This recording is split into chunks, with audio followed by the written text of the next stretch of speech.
இந்த குர்ஆன் அருளப்பட்ட காலத்தில் மிகப்பெரிய தாக்கங்களை உருவாக்கியது. அரபுக்கள் மிகச்சிறந்த உயர்ந்த நிலைக்கு உயர்ந்தார்கள். கல்வித்துறையிலே மாபெரும் மாற்றங்களை கொண்டு வந்தார்கள். அரசியல், சமூக, பொருளாதார தளங்களிலே மிக பெரும் மாற்றங்கள் நிகழ்ந்தன. புரட்சியே நிகழ்ந்தது. அந்த குர்ஆன் தானே இப்பவும் இருக்கு. இப்ப ஏன் அந்த மாற்றங்கள் வரல? நல்ல கேள்வி தானே, இல்லையா? அதே குர்ஆன் அதே வடிவத்தில் பாதுகாக்கப்பட்ட நிலையில் ஒரு எழுத்து கூட மாற்றாமல் இருக்கிற போது அப்போது ஏற்படுத்திய தாக்கம் இப்போது ஏற்படவில்லையே என்பதுதான் அவருடைய கேள்வி. இது அவருடைய கேள்வியும் அல்ல, பலருடைய கேள்வி. இது முதலாவதாக தாக்கமே ஏற்படவில்லை என்பதை நான் ஏற்றுக்கொள்ள மாட்டேன். தாக்கங்கள் ஏற்பட்டுக் கொண்டுதான் இருக்கிறன. ஆங்காங்கே குர்ஆனுடைய தாக்கங்கள் சமுதாயத்தில் மாற்றங்களை நிகழ்த்தி கொண்டுதான் இருக்கின்றன. உதாரணத்துக்கு சில விஷயத்தை சொல்வோம். இன்றைக்கு உலகத்திலே உள்ள மிகப்பெரிய பிரச்சனை இனப்பிரச்சனை, ஜாதி பிரச்சனை, இல்லையா? இனவெறி கொள்கை. முஸ்லிம் சமுதாயத்தில் இது இல்லை. மிகப்பெரிய வெற்றி இல்லையா மனித சமுதாயத்திற்கு? அர்னால்ட் டாயன்பி சொல்வார், the extinction of racial consciousness between the Muslims is one of the outstanding moral achievements of Islam என்று சொல்வார். ஆக இன உணர்வுகளை, இன வெறியை அகற்றியது இஸ்லாத்தினுடைய மிக பெரும் தார்மீக வெற்றி என்று சொல்வார். ஆக இன்று உலகத்தை அச்சுறுத்திருக்கின்ற மிக பெரும் பிரச்சனையாக இனப்பிரச்சனைக்கு இஸ்லாம் தீர்வு கண்டிருக்கிறது. ஆகவே தாக்கம் இன்னைக்கு வரை இருக்கு, இல்லைன்னு சொல்ல முடியாது. அதே போல பெண்களுடைய பிரச்சனை, இன்றைக்கு பெண்களை இஸ்லாம் கொடுமைப்படுத்துவதாக பிரச்சாரம் பண்ணி கொண்டிருக்கிறார்கள். ஆனால் உண்மையில் நிலைமையை உள்ளே போய் பார்த்தீர்கள் என்று சொன்னால் முஸ்லிம் சமுதாயம் இஸ்லாம் இந்த பெண்கள் மீது ஏற்படுத்தி இருக்கிற தாக்கம், இன்னைக்கு நமது நாட்டை எடுத்துக்கொள்வோம் உதாரணத்திற்கு, ஆண்டுதோறும் 10 ஆண்டுகளுக்கு ஒரு முறை மக்கள் தொகை கணிப்பு, சென்சஸ் வந்து கொண்டே இருக்கிறது. அதிலே ஒரு முக்கியமான விஷயம், ஆண் பெண் விகிதாச்சாரம் நாளுக்கு நாள் குறைந்து கொண்டே போகிறது, இல்லையா? இப்போது 1900க்கு கீழே 1000 ஆண்களுக்கு பெண்களுடைய எண்ணிக்கை 900க்கு கீழே போய் கொண்டிருக்கிறது. ஆனால் இதுவே முஸ்லிம் சமுதாயத்தில் அதிகமாக இருக்கிறது. சச்சார் கமிட்டியிலே அவர் இந்த கருத்தை சொல்லுகிறார். ஆண் பெண் விகிதாச்சாரம் மற்ற சமுதாயங்களை விட முஸ்லிம் சமுதாயத்தில் அதிகமாக இருக்கிறது. பெண்களுடைய எண்ணிக்கை அதிகமாக இருக்கிறது. ஆக முஸ்லிம்கள் கருக்கொலை, சிசுக்கொலை, பெண்களை வெறுப்பது, இழிவாக பார்ப்பது, இது போன்ற காரியங்களை அதிகமாக செய்வதில்லை. முஸ்லிம் சமுதாயத்தில் இன்றைக்கும் விதவை திருமணங்கள் நடந்து கொண்டிருக்கின்றன. மற்ற சமுதாயங்கள் இல்லாத மிக பெரும் ஒரு நிகழ்ச்சி இது. முஸ்லிம் சமுதாயத்தில் வரதட்சணை இருக்கிறது. ஆனால் வரதட்சணைக்காக கொல்வது என்பது முஸ்லிம் சமுதாயத்தில் கிடையாது. முஸ்லிம் சமுதாயத்தில் மது அருந்துவது மிக குறைவு. அதையும் டாயன்பி நான் ஏற்கனவே சொன்ன அந்த மேற்கோளிலே இதையும் சேர்த்தே சொல்கிறார். முஸ்லிம் சமுதாயத்திலே மதுவை இஸ்லாம் அகற்றியது இஸ்லாத்தினுடைய மிக பெரும் சாதனை என்று சொல்கிறார். மது குடிப்பவர்களே இல்லை என்று நான் சொல்ல மாட்டேன் முஸ்லிம்கள் மத்தியிலே. ஆனால் ஒப்பீட்டளவில் அதனுடைய எண்ணிக்கை மிக குறைவு. இன்றைக்கு எய்ட்ஸ் நோய் உலகம் பூராவும் பரவி கொண்டிருக்கிறது. புள்ளி விவரங்கள் இருக்கிற இடத்திலே முஸ்லிம் நாடுகளிலே அது குறைவு. குற்றங்களுடைய எண்ணிக்கை முஸ்லிம் நாடுகளிலே குறைவு. ஆகவே தாக்கமே இல்லை என்ற ஒரு கருத்தை ஏற்றுக்கொள்ள முடியாது. ஆனால் என்ன தாக்கத்தை ஏற்படுத்த வேண்டுமோ அந்த அளவுக்கு தாக்கத்தை ஏற்படுத்தவில்லை என்பது உண்மைதான். உதாரணத்திற்கு இஸ்லாம் கல்வியை போற்றியது. ஆனால் இன்றைக்கு உலகத்திலே முஸ்லிம்கள் தான் கல்வியிலே பின்தங்கி இருக்கிறார்கள். கடந்த 500 ஆண்டுகளில் ஒரு கண்டுபிடிப்பை கூட ஒரு முஸ்லீம் செய்ததில்லை. ஒரு கண்டுபிடிப்பை கூட முஸ்லீம் செய்ததில்லை. கடந்த 100 ஆண்டுகளில் விஞ்ஞானத்திற்காக ஒரு முஸ்லீம் கூட நோபல் பரிசு வாங்கியதில்லை. விஞ்ஞானத்திற்காக, இல்லையா? இது போன்ற நிலைமைகளும் இருந்து கொண்டுதான் இருக்கின்றன. முஸ்லிம் நாடுகளில் தான் ஜனநாயகம் மறுக்கப்பட்டு வந்தது. 1 வருஷத்துக்கு முன்னால வரைக்கும் முஸ்லிம் நாடுகளில் தான் சர்வாதிகாரிகள் எங்க என்றாலும் முஸ்லிம் நாடுகளில் தான், மன்னராட்சி எங்கே என்றாலும் முஸ்லிம் நாடுகளில் தான்.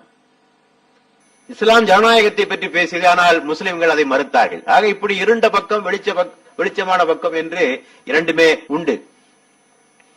இப்போது காரணங்களுக்கு வருவோம். ஏன் இந்த தாக்கத்தை குர்ஆன் இன்றைக்கு ஏற்படுத்தாமல் இருப்பதற்கு காரணம் என்னவென்று சொன்னால், அதற்கு குர்ஆனையும் இஸ்லாத்தையும் நாம் அணுகிய முறையிலே இருக்கின்ற குளறுபடிகள் தான். முதலாவதாக, இந்த இஸ்லாத்தை ஒரு வாழ்க்கை நெறியாக ஏற்றுக்கொள்ளாமல் இதனை ஒரு மதமாக நாம் ஆக்கினோம். அல்லாஹ் குர்ஆனுக்கு, மார்க்கத்துக்கு என்ன பெயர் வச்சிருக்கா? தீன், இல்லையா? தீன் என்ற பெயரை வைத்திருக்கிறார். தீன் என்றால் வே ஆஃப் லைஃப், வாழ்க்கை நெறி என்று பொருள். மனிதன் இந்த உலகத்தில் வாழ்வதற்கு தேவையான நெறிகளை கற்றுத்தருகிற ஒரு கொள்கைக்கு பெயர் தீன். ஆனால் நாம் என்ன செய்தோம்? அதனை மதமாக ஆக்கினோம். மதம் என்றால் சில நம்பிக்கைகள், வழிபாடுகள், சடங்குகள், சில நீதி போதனைகள், இவற்றினுடைய ஒரு தொகுப்பாக நாம் அவற்றை ஆக்கினோம். இஸ்லாத்தினுடைய எல்லைகளை கொஞ்சம் கொஞ்சமாக குறைத்துக் கொண்டே வந்தோம். முதலாவதாக இஸ்லாத்திலிருந்து முதலாவதாக வெளியேறியது அரசியல். அரசியல் இஸ்லாத்திலிருந்து முதலாவதாக வெளியேறியது. அரசியலுக்கும் இஸ்லாத்துக்கும் சம்பந்தம் இல்லை. அப்புறம் கொஞ்சம் கொஞ்சமாக காலனி ஆதிக்கம் ஆட்சி வந்தது. அவர்கள் வந்த பிறகு என்ன செய்தார்கள்?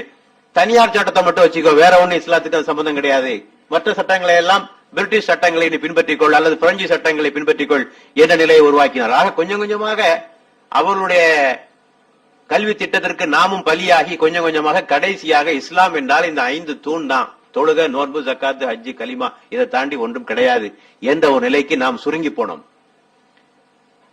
ஆக அந்த விஷயத்தில் தாக்கம் ஏற்பட்டிருக்கிறது. தொழுகையிலே நல்ல தாக்கம் ஏற்பட்டிருக்கிறது, நோன்பிலே தாக்கம் ஏற்பட்டிருக்கிறது. ஆக இஸ்லாத்தினுடைய எல்லைகளை நாம் சுருக்கியது நாம் செய்த மிகப்பெரிய தவறுகளில் ஒன்றாக நாம் எடுத்துக்கொள்ள வேண்டும்.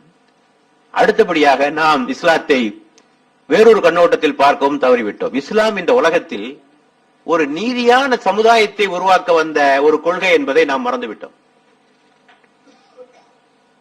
அல்லாஹ் இறை தூதர்கள் இந்த உலகத்திற்கு வந்த நோக்கத்தை சொல்லுகிற போது என்ன சொல்கிறான்? லகத் அர்சல்னா ருசுலனா பில் பையினாத் வ அன்ஸல்னா மஅஹுல் கிதாப் வல் மீசான் லியகூமன் நாஸ் பில் கிஸ்த்.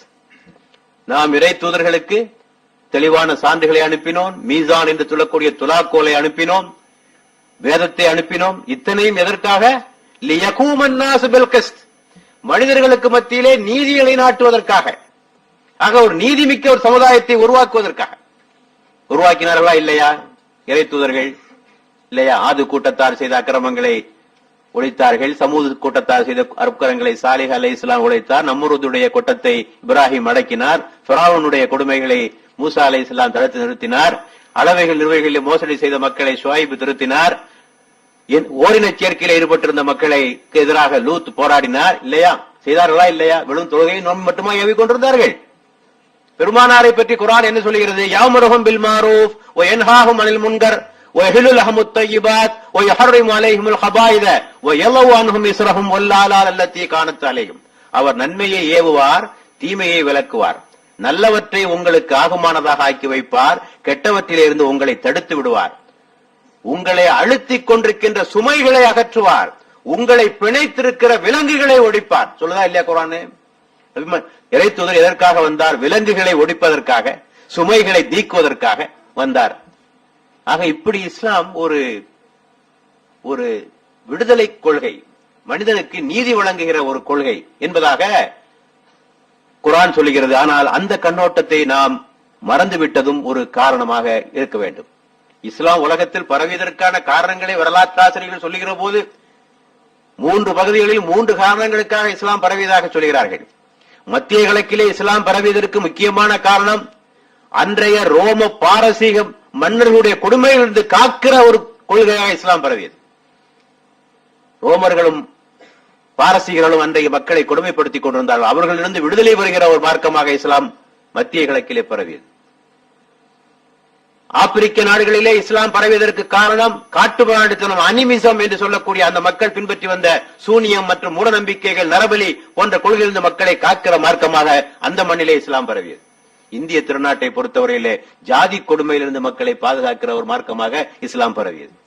ஆக இந்த நீதி கொள்கை, சமூக நீதி, பொருளாதார நீதி, அரசியல் நீதி, இவற்றையெல்லாம் நாம் மறந்துவிட்டோம். அல்லாஹ் சொல்றான், நன்மையை ஏவி தீமையை விலக்குங்கள், பலவீனமான மக்களை நீங்கள் பாதுகாக்க வேண்டும், பலவீனமான ஆண்களையும் பெண்களையும் குழந்தைகளையும் பாதுகாப்பதற்காக நீங்கள் அல்லாஹ்வுடைய பாதையிலே போராடுவதற்கு தயங்குவதேன்? வமாலக்கும் லா துகாத்திலூன ஃபீ சபீலில்லாஹ் வல் முஸ்தலஃபீன மினர் ரிஜாலி வன் நிசாஇ வல் வில்தான். குர்ஆன் சொல்லுது, பலவீனமான ஆண்களையும் பெண்களையும் குழந்தைகளையும் அல்லாஹ்வுடைய பாதையில் நீங்கள் போராடி ஏன் பாதுகாக்க கூடாது? ஆக முஸ்லிம்கள் அதெல்லாம் செய்யறோமா? இன்னைக்கு ஏதாவது செஞ்சுட்டு இருக்கோமா? அதை பத்தி அக்கறை உண்டா நமக்கு? நாட்டில் எத்தனை கொடுமை நடக்குது, அக்கிரமம் நடக்குது, லஞ்சம் இருக்கு, ஊழல் இருக்கு, பெண்களுக்கு எதிரான தீமைகள் இருக்கு, இல்லையா? எத்தனையோ இருக்கு. இதை பத்தி எந்த முஸ்லீம் கவலைப்பட்டார்? எந்த முஸ்லீம் கவலைப்படலையே, யாருமே கவலைப்படலையே. மனித உரிமை மீறல்கள் இருக்கிறது, இதை பற்றியெல்லாம் நாம் கவலைப்பட்டது உண்டா? ஆகவே இஸ்லாத்தை ஒரு நீதி வழங்குவதற்கான கோட்பாடாக நாம் பின்பற்றுவதற்கு மறந்ததும் ஒரு காரணம். நம்முடைய நேரம் எதிலே கழிகிறது? மசாயில் சண்டையிலே கழிந்து கொண்டிருக்கிறது. ஃபிக்ஹ் மசாயில் சண்டையிலே காலம் எல்லாம் கழிந்து கொண்டிருக்கிறது. அர்த்தமற்ற விவாதங்களில் கழிந்து கொண்டிருக்கிறது. ஒரு காலத்தில் சண்டை போட்டார்கள், இறைவனுக்கு உருவம் உண்டா இல்லையா என்று ஒரு காலத்தில் நடந்த சண்டை இப்பவும் ஆரம்பிச்சிருக்கு திருப்பி. குர்ஆன் படைக்கப்பட்டதா இறைவனுடைய வாக்கா ஒரு காலத்தில் நடந்த சண்டை இப்பவும் அது மாதிரியான சண்டைகள் நடந்து கொண்டிருக்கிறது. குர்ஆன மற்றவங்களுக்கு கொடுக்கலாமா கொடுக்க கூடாதா? குர்ஆன் 14 நூற்றாண்டு ஆகி போச்சு. கொடுக்கலாமா கொடுக்க கூடாது சர்ச்சை இன்னும் ஓயல. குர்ஆனை மொழிபெயர்க்கலாமா கூடாதா இந்த சர்ச்சை இன்னும் ஓயல. இப்படி இருந்தா குர்ஆன் எப்படி தாக்கத்தை ஏற்படுத்தும் இல்லையா?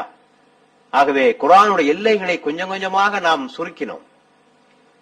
இன்னொரு காரணம், முஸ்லிம்கள் குர்ஆன் தமக்கு மட்டுமே உரியது என்கின்ற ஒரு மனப்பான்மையின் காரணமாகவும் இது தாக்கத்தை ஏற்படுத்தவில்லை. குர்ஆன் உலக மக்களுக்காக வந்தது, திக்ருல் லில் ஆலமீன் என்று சொல்லிக்கொண்டு, ஆனால் குர்ஆனை யாருக்கும் கொடுக்க மாட்டோம்.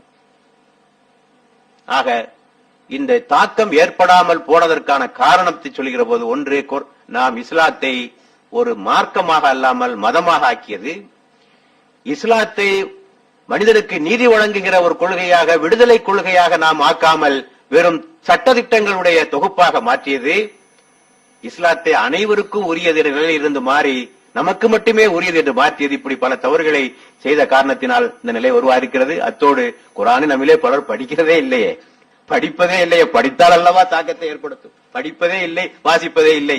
ஆகவேதான் அதற்கான காரணம்.